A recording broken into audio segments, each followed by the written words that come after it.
우리는 모두 여러분 하나님 나라의 시민입니다. 여러분 여기에 동의하시죠? 우리의 진정한 소속은 하늘나라 하나님의 나라이죠. 그런데 내가 정말 하나님 나라의 시민으로 실제로 살고 있는가는 좀 다른 문제입니다. 내가 하나님 나라의 시민이라는 소속을 가지고 있는 것과 그 하나님 나라 시민으로 사는 건 완전 다른 문제예요. 분명히 오늘 본문에서 사도 바울은 우리의 시민권이 하늘에 있다라고 선언합니다. 여러분 여기에 동의하시죠?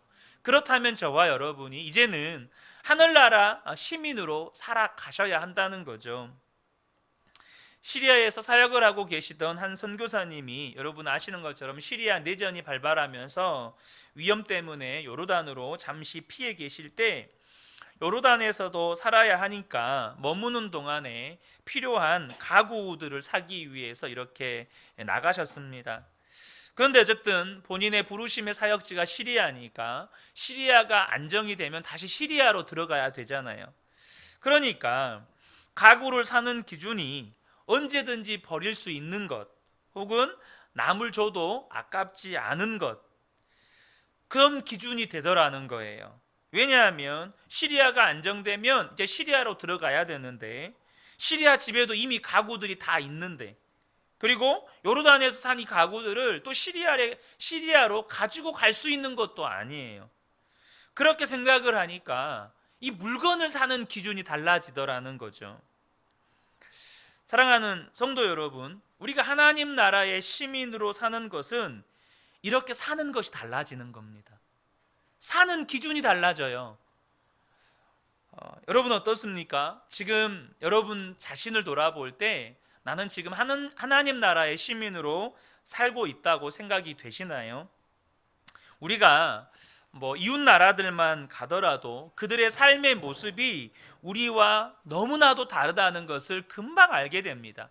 기후 때문이기도 하고 그 민족의 역사 때문이기도 하고 또 그들이 가진 문화 때문이기도 하고, 하지만 이웃 나라만 가도 우리와 삶의 모양이 너무 다르죠. 가치관도 그렇게 다를 수가 없어요. 여러분, 나라만 달라도 삶의 모양이 다릅니다. 그렇죠? 이 땅에서 사는 나라만 달라도 삶의 모양이 달라요.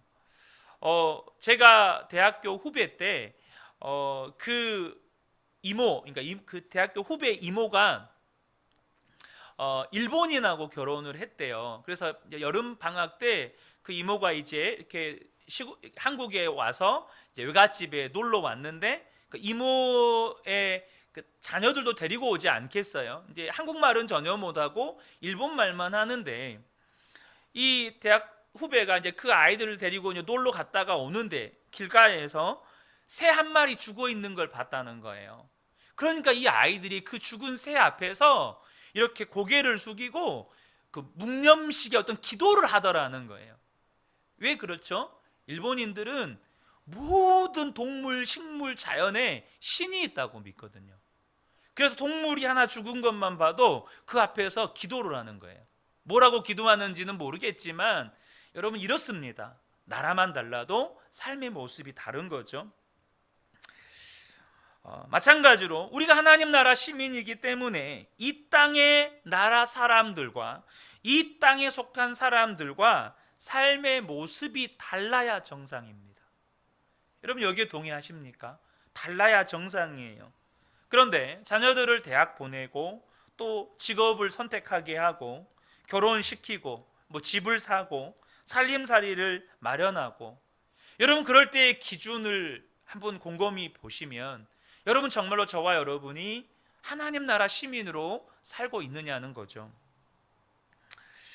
여러분, 우리가 정말로 하나님 나라 시민으로 살고 있느냐라고 한 이 부분의 질문에 대한 답은 굉장히 중요한 문제입니다. 오늘 본문에 사도 바울이 빌립보 시민들을 위해서 울었다고 기록을 합니다. 18절을 보면 지금도 눈물을 흘리면서 말하지만 이라고 사도 바울이 기록하고 있어요. 사도 바울이 이 빌립보 시민들만 생각하면 그냥 눈물이 난다는 거예요. 당시 빌립보 사람들은 사실 다 부러움의 대상들이었습니다. 왜냐하면 빌립보는 작은 로마라고 불리는 도시였어요. 중요한 전략적 요충지였을 뿐만 아니라 로마의 직할 식민지였습니다. 로마가 직접 통치하는 식민지였어요. 그래서 빌립보 시민들에게는 다 로마 시민권이 주어졌고 그 근처에는 큰 금광이 있었습니다. 그렇게 화려하고 풍요하고 또 로마 시민권을 가지고 사는 빌립보 사람들을 생각할 때 사도 바울은 눈물이 난다는 거예요. 왜 그렇습니까? 그들은 다 지옥으로 가는 길을 걷고 있었기 때문입니다.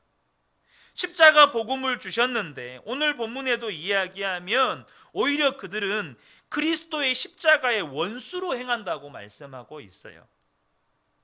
18절 하반절이죠. 그리스도의 십자가의 원수처럼 행한다는 거예요.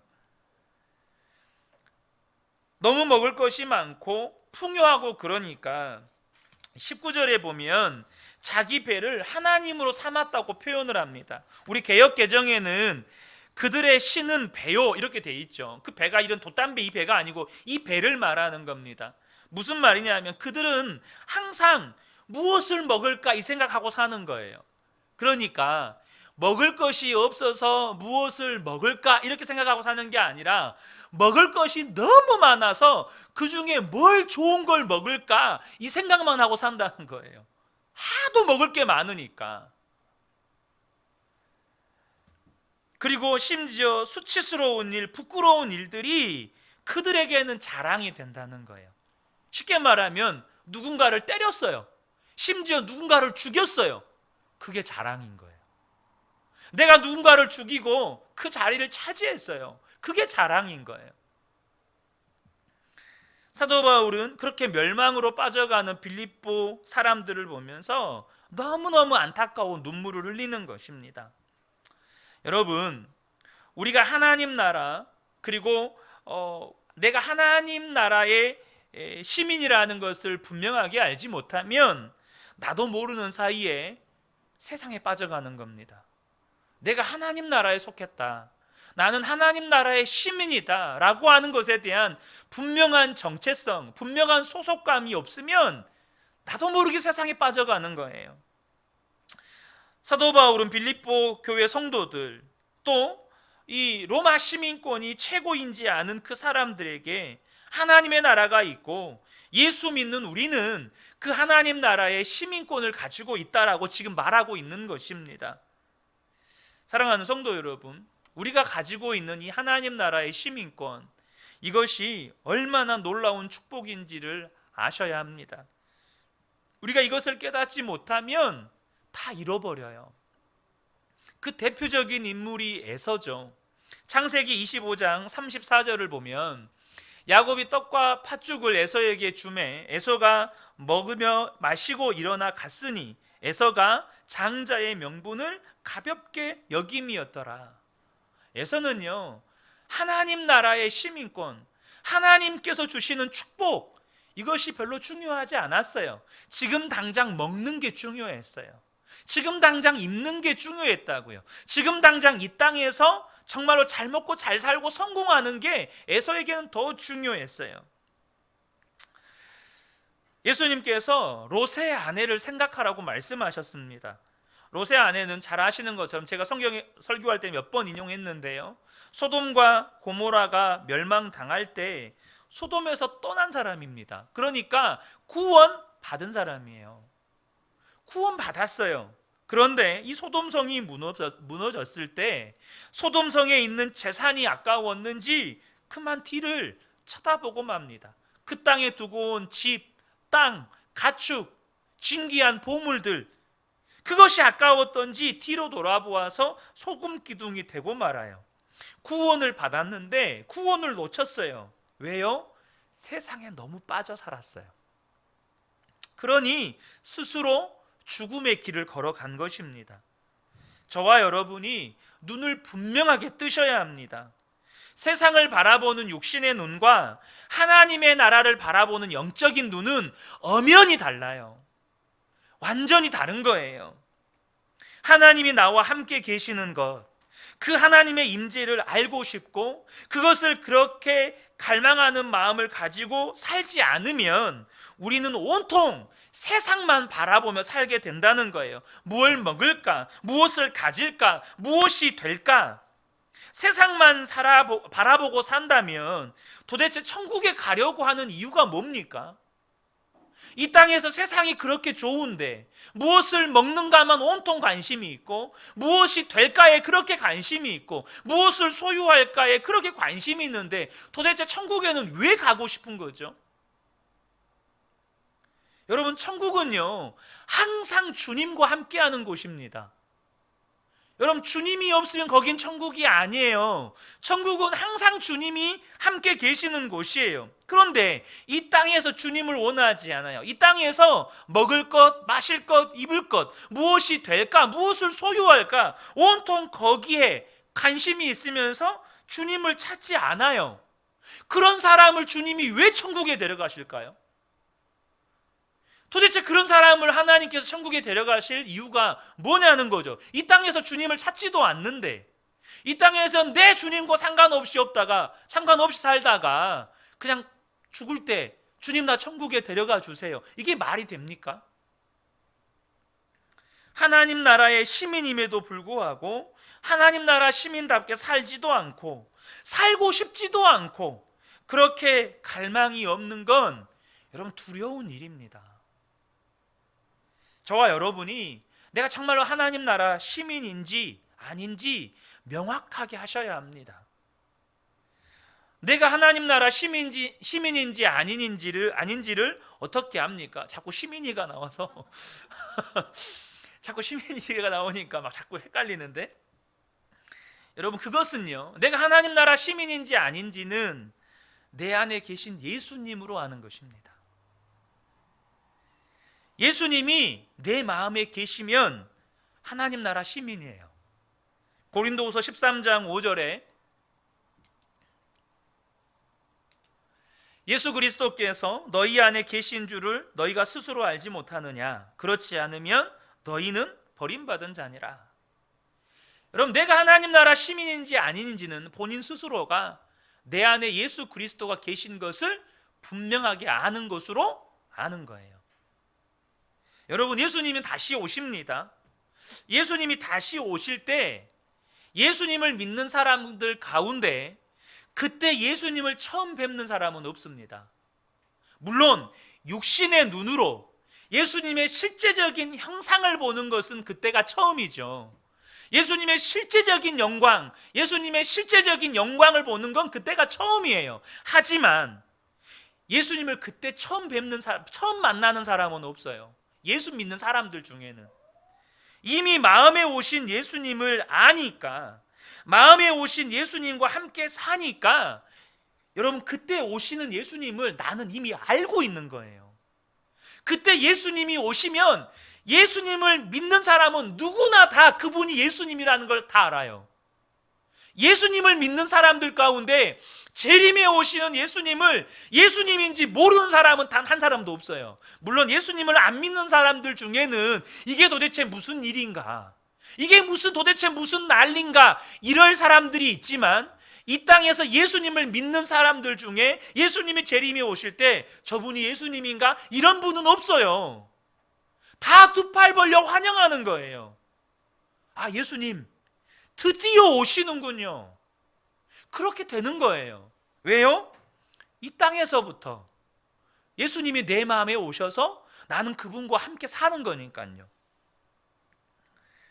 그 예수님께서 내게 오셔서 이 연약한 육신도 부활의 몸으로 바꾸어 주신다고 말씀하십니다. 빌립보서 3장 20절 21절이죠. 그곳으로부터 우리는 구주로 오실 주 예수 그리스도를 기다리고 있습니다.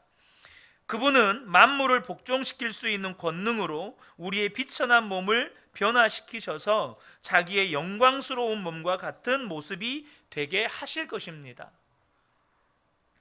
여러분, 우리 안에 계신 예수님께서 다시 오시는 그날에 반드시 우리의 몸도 영광스럽게 변화시켜 주신다는 거예요. 내가 구원받은 증거, 내가 하나님 나라 시민이라는 증거는 내 안에 계신 예수님이세요. 예수님이 나와 함께 계시다는 것을 우리는 다 알 수 있습니다. 이것은 예수님을 눈으로 본다는 말이 절대 아닙니다. 그러나 예수님이 역사하시는 것은 보입니다. 예수님의 형체를 눈으로 볼 수는 없지만 예수님이 역사하시는 것은 눈으로 볼 수 있어요. 우리가 이렇게 모여서 예배 드립니다. 누가 하셨습니까? 예수님이 하신 겁니다. 여러분, 지금 이 시간에 하나님 앞에 나오지 않은 사람들이 훨씬 많아요. 지금 이 시간에 하나님, 그 영원한 생명의 주님을 몰라서 영원한 사망 가운데 있는 사람들이 훨씬 많습니다. 우리가 찬양할 때, 기도할 때, 하나님께 감사할 때, 이렇게 말씀을 같이 나눌 때 그 핵심은 예수님께 있습니다.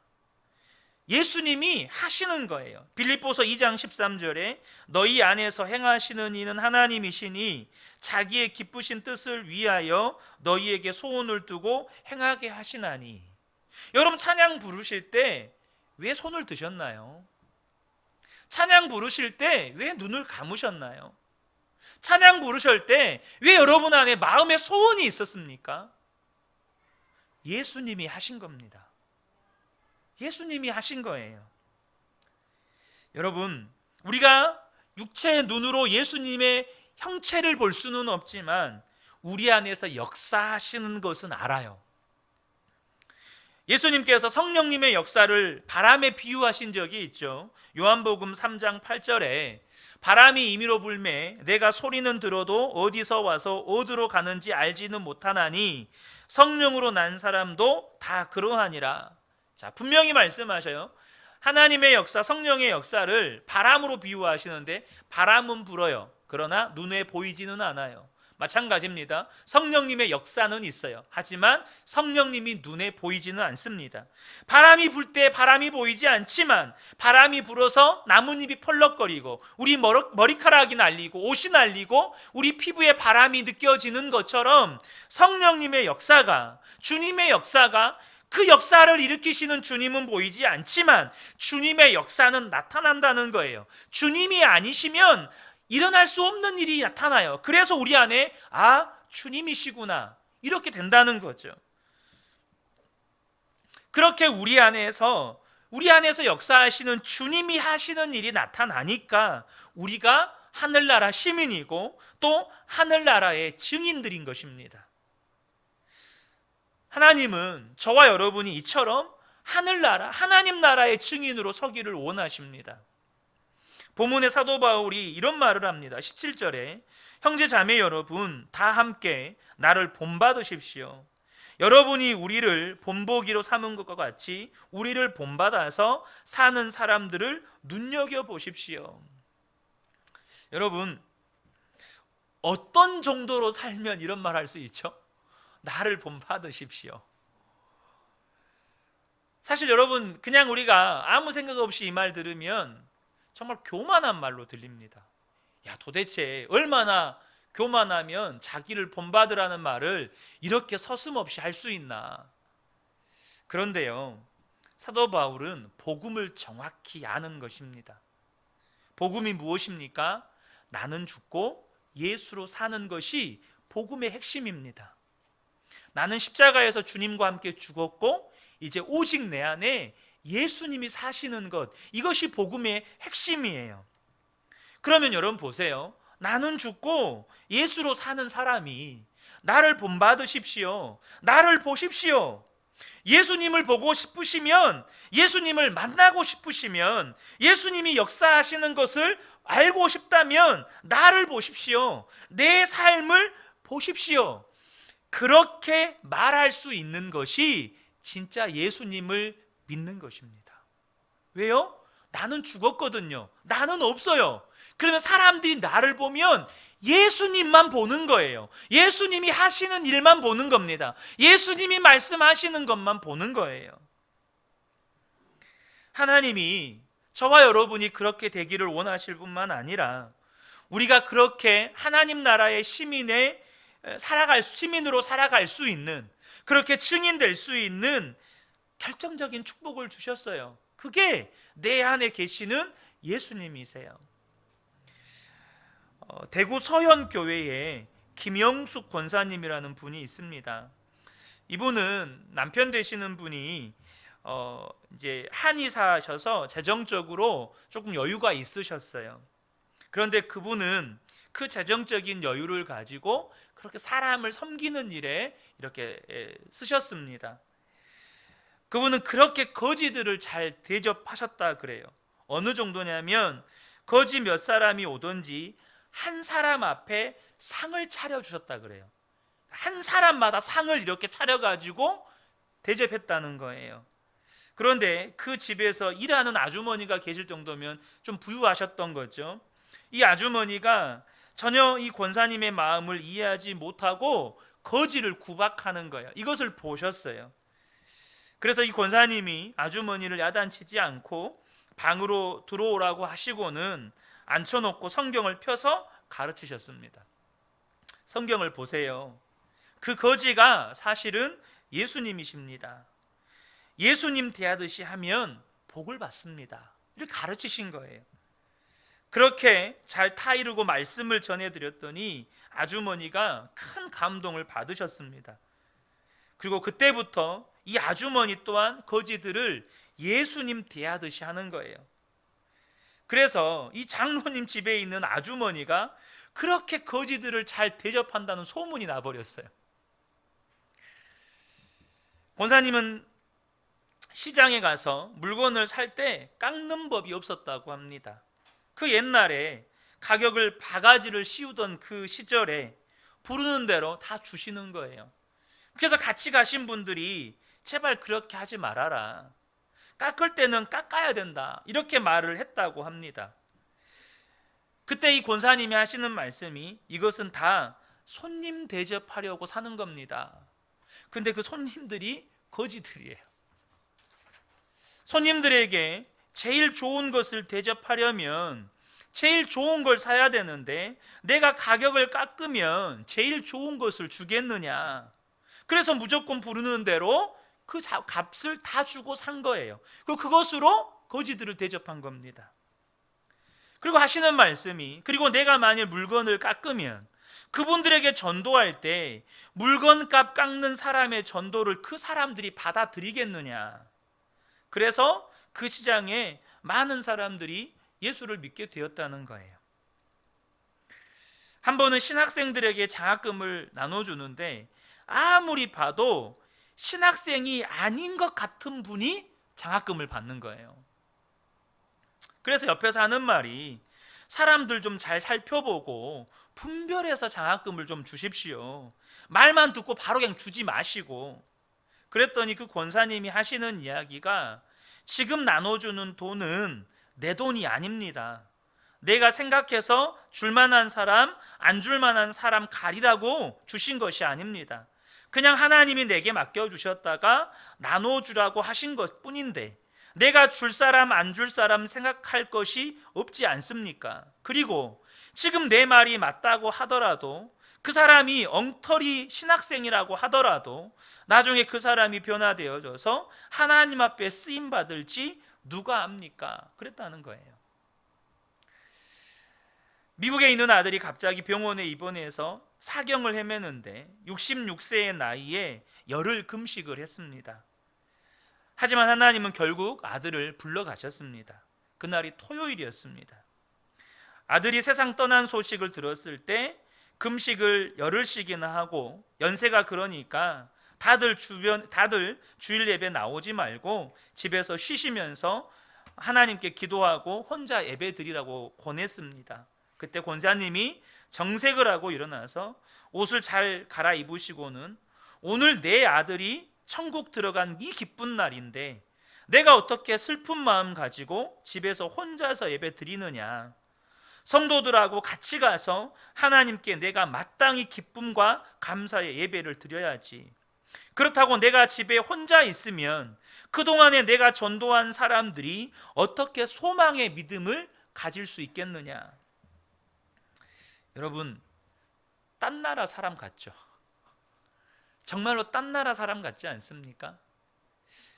하나님 나라 시민으로 산다는 것은 놀라운 일입니다. 우리가 다 하늘나라 시민권을 가지고 있는 사람들입니다. 여러분 아멘이시죠? 저와 여러분이 하늘나라 시민권을 가지고 있음에도 불구하고 하나님께서 바로 천국 데려가지 않으시고 이 땅에 살게 하신 이유는 사명 때문입니다. 여러분 그렇지 않다면 하늘나라 데려가는 것이 훨씬 좋지 않습니까? 하지만 사명 때문에 저와 여러분을 이 땅에 살게 하시는 거예요. 무슨 사명일까요? 여러분 대답은 단순합니다. 하늘나라 시민답게 살라는 거예요. 예수님이 내 마음에 계시고 예수님이 내 주님이시고 예수님이 내 왕이시고 그렇게 살라는 겁니다. 그렇게 사는 것 자체가 전도니까. 우리가 하나님 나라 시민으로 사는 것을 보면 사람들이 하나님을 믿고 싶은 마음이 생기고 하나님 나라가 있다는 것을 알게 되고 사모하게 된다는 겁니다. 물론 우리가 그렇게 살아갈 때 고난이 옵니다. 지금도 여러분 전 세계에는 예수 믿는 사람들이 15분마다 한 명씩 죽는다고 해요. 어떤 통계는 3분마다 한 명씩 죽는다고 합니다. 얼마나 많은 사람들이 예수 믿는 것 때문에 죽어가는지 모릅니다. 지금도 알려지지 않아서 그렇지 아프가니스탄에 예수 믿는 사람들이 정말 많이 죽었을 거예요. 여러분 예수 믿는다는 건 고난 당하는 겁니다. 그게 우리의 삶이고 우리의 정체성이에요. 그러나 하나님은 그 일을 통해서 반드시 하나님의 역사를 이루어 가십니다. 오래전에 소천하신 국제제자훈련원 원장이셨던 송신호 목사님이라는 분이 계십니다. 이분은 오랜 지병으로 온몸에 마비 증상이 와서 말이 어눌해져서 사실 이분이 강의를 하거나 설교를 하면 말을 알아듣기 굉장히 어렵습니다. 저도 이분의 설교 강의 영상을 봤는데 밑에 자막이 아니면 굉장히 알아듣기가 어렵습니다. 그런데 그럼에도 불구하고 30년 넘게 제자훈련 사역을 감당하셨어요. 이분 2013년도인가 소천을 하셨는데요. 교회를 개척하셔서 교회가 성장이 되고 또 선교도 열심히 하는데 이상하게 어떤 성도님 한 분이 그렇게 힘들게 하는 것입니다. 한 번은 목사님 멱살을 잡고 교회를 떠나지 않으면 내가 이 교회를 불질러 버리겠다고 행패를 부리는 겁니다. 할 수 없이 목사님이 기도원에 올라가셨습니다. 그리고 하나님 앞에 기도하는데 하나님께서 주시는 마음의 음성이 너 여기 왜 왔냐? 너 도망와서 여기에 피해 있는 거지. 다시 내려가라. 가서 생명의 복음, 십자가 복음을 그 사람들에게 전해라. 그리고 절대 싸우지 마. 그러면서 하나님께서 되묻 또 물으시는 겁니다. 너 멱살 잡은 그 성도 사랑할 수 있느냐? 목사님의 대답이 사랑하는지 안 하는지 모르겠지만 미워하지는 않습니다. 이렇게 대답하셨다는 거예요. 그때 하나님이 아니 내가 미워하지 않느냐고 물었냐? 사랑하느냐고 물었지. 내가 지금 그 성도를 축복할 수 있겠느냐? 또 물으시는 거예요. 그래서 말씀을 드렸답니다. 나에게 그만 이야기하시고 그 성도님도 좀 만나서 이야기해 주세요. 그랬다는 거예요. 그랬더니 하나님께서 주시는 마음의 감동이 그 성도는 나에게 맡기고 너 대답해봐 이러시더라는 거예요. 그때 마음에 한 가지 깨닫게 하시는 하나님의 음성이 있었습니다. 내가 그 성도님과 결국 천국에 갈 때 같이 갈 건데, 천국에서 볼 건데, 하나님 앞에 같이 설 건데, 그때 그 성도님과도 기쁜 마음으로 만나야 하지 않겠는가? 천국 가는 길에 결국 같이 함께 하나님 앞에 설 건데 그때 서로 싸웠던 사람으로 천국에서 만날 건가? 그것을 깨닫고 나니까 그 다음부터는 배신을 당해도 천국에 갈 소망 때문에 그분을 향해서 축복 기도를 하게 되었다는 거예요. 그렇게 했는데도 결국에는 교회를 나오게 되었습니다. 그리고 또 교회를 개척을 하셨어요. 그런데 이 목사님이 나오니까 그 교회가 그만 어려움이 생기고 부흥이 안 된다는 소식이 들리는 것입니다. 그 소식을 들으니까 그렇게 마음이 좋더라는 거예요. 그때 하나님 앞에 기도를 하는데 하나님이 이런 음성을 주셨답니다. 이 못된 놈아, 그렇게 좋으냐? 아, 내가 여전히 이렇게 못돼 먹은 놈이구나. 그래서 성도들에게 있는 그대로 그것을 고백하고 우리가 그 교회를 축복하고 부흥이 되기를 위해서 기도합시다. 그렇게 하셨다고 해요. 사랑하는 성도 여러분, 예수님이 내 안에 계시고 내가 그 예수님을 바라보고 내가 예수님이 나의 주님이 되시면, 그래서 주님과 이렇게 친밀하게 교제가 되면 여러분 더 이상 문제가 될 것이 없는 겁니다. 우리가 이 땅에 사는 동안 이미 이 땅에서부터 천국을 경험하며 사는 겁니다. 지금 가정 형편 그대로, 또 내 직장 그대로 우리 이 땅에서 천국을 경험하고 사는 거예요. 근데 왜 천국이 경험되지 않는 겁니까? 왜 하나님 나라가 이 땅에서 경험이 잘 되지 않죠? 문제는 내가 죽지 않았다는 거예요. 내가 안 죽었다는 거예요. 사랑하는 성도 여러분, 죽지 않은 나 때문에 주님의 역사를 경험하지도 못하고 주님의 역사가 내 삶에 나타나지 않는 것이죠. 내 안에 오신 예수님이 여러분 완전한 답입니다. 우리가 그 예수님으로 살면 하나님 나라 시민으로, 또 하나님 나라 증인으로 살게 되는 것이죠. 우리가 예수님을 영접하고도요, 예수님의 역사보다는 우리 육신의 역사를 더 크게 보는 경향이 있습니다. 무슨 말이냐면, 예수를 믿고 내가 이제 은혜도 받았어요. 그래, 내가 말씀에 순종하며 살아야지, 정말로 주님의 제자답게 하나님의 자녀답게 살아야지, 그렇게 결단하고도 얼마 가지 못해서 혈기대로, 또 정욕대로, 또 죄로 쓰러지고 나면 우리 안에 이런 생각이 듭니다. 역시 나는 안 되나 봐. 혹시나 했는데 역시나구나. 나는 안 죽었나 보다. 그렇게 우리가 낙심이 돼요. 그런데요, 여러분, 저와 여러분이 꼭 기억하셔야 합니다.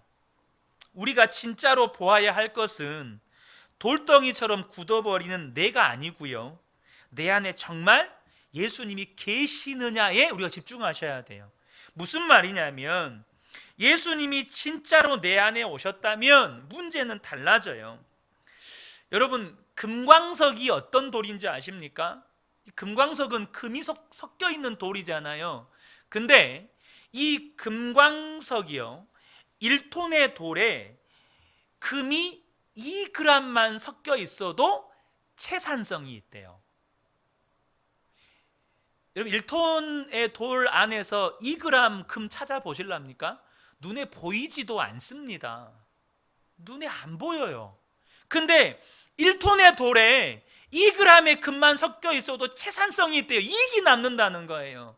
여러분, 우리의 삶에 죽지 않는 내 모습은 1톤의 돌이에요. 그렇게 은혜 받고 삶의 현장으로 돌아가는데 그렇게 우리는 쉽게 넘어집니다. 그렇게 쉽게 우리는요, 우리의 그 자기 의가 드러나고 육신의 우리의 육신의 본성이 드러나고, 그렇게 쉽게 분노하고, 그렇게 쉽게 우리는 절제하지 못하고 그렇게 넘어져요. 그렇게 쉽게 죄를 짓습니다. 그것이 우리의 삶을 둘러싸고 있는 죽지 않는 내 모습이에요. 그런데 분명한 게 뭡니까? 눈에 보이지도 않지만 그 2g의 금이 섞여 있다는 거예요. 눈에 보이지 않지만 내 안에 예수님이 분명히 살아 계시다는 겁니다. 여러분, 이거 잊으시면 안 돼요. 분명한 건 금이 있다면, 생명 대신 예수님이 분명히 내 안에 계시다면, 저와 여러분의 입술의 고백이 뭡니까? 예수님 나의 주님이십니다. 예수님이 나의 하나님이십니다. 정말로 내가 예수님 말씀대로 살고 싶습니다. 내가 정말로 하나님 자녀답게 살고 싶습니다. 이 고백이 왜 나옵니까? 그 섞여 있는 2g의 금 때문이에요. 내 안에 와 계시는, 눈에 보이지 않지만 분명히 살아 계시는 예수님 때문이에요. 우리가 무엇을 바라보아야 합니까? 여러분, 광산업자가 2g의 금에 집중하고 그 돌을 다 깨부셔요. 그 돌덩이를 다 캐냅니다. 여러분, 저 여러분이 아셔야 돼요. 내 안에 계신 예수님께 집중하는 겁니다. 내 안에 계신 예수님께 집중하는 거예요. 그러면 예수님이 인도하기 시작합니다. 주님의 역사가 나타나기 시작하는 거예요. 저와 여러분이 매 순간순간 주님을 부르고 주님을 생각하고 주님을 바라보아야 하는 이유가 여기에 있는 거예요. 사랑하는 성도 여러분, 저와 여러분 안에 예수님이 와 계십니다. 우리가 그 주님을 바라보고 또 바라보고 그 주님을 생각하고 때로는 그 주님을 부르고 때로는 복음을 선포해요. 주님, 나는 죽었습니다. 주님, 내 안에 사시는 분인 오직 예수님이십니다. 또 선포하고, 그러면 내 안에 있는 보화가 드러나는 겁니다. 예수님이 드러나셔서 나를 이끄시고 하나님 나라 시민답게 하나님 나라 증인으로 살게 하시는 겁니다. 이 밤에 예배한 우리 모든 성도님들께 이 은혜가 충만하게 임하시기를 주님의 이름으로 축복합니다. 아멘.